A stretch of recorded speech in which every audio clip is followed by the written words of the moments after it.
这一次 Taipei Plus 2018年呢，我们主要展示有3个机型。那第一台就是我们的这个 HNT85那个3合1这个回收造粒机。对，那它主要就是运用就是切粒觅食系统，还有压缩系统以及这个切粒系统3合1这样子的一个架构来组成。那它最主要能够处理像这个 PE 还有 PP 这一类的这个就是厂内工业用的这个干净的薄膜。对，那因为我们在这个机器我们的整合性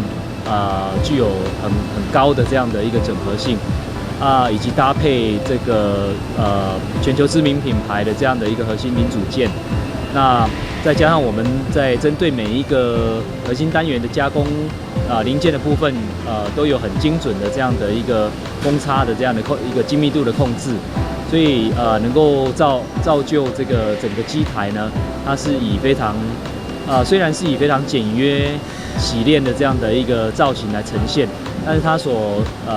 呈现的却是很高效的这样的一个输出的效能还有品质。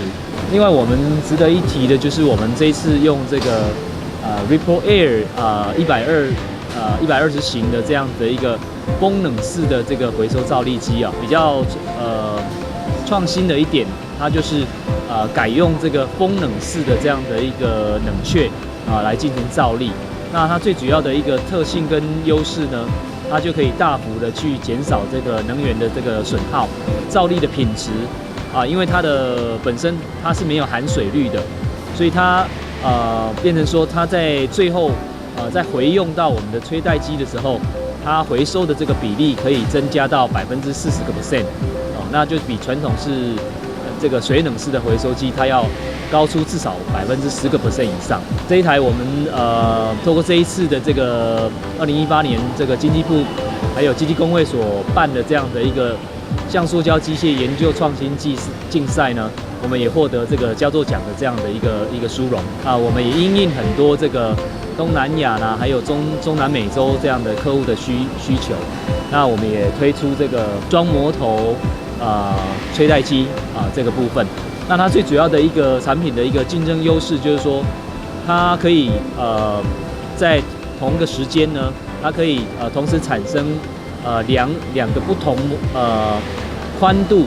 不同颜色这样的一个模卷。对，那在尺寸上面来讲，都可以获得很平均、很精准的这样的一个控制。那另外就是说，它的产能也借由这个2个模头这样的一个输出它把这个吹带的产能提升到1倍以上。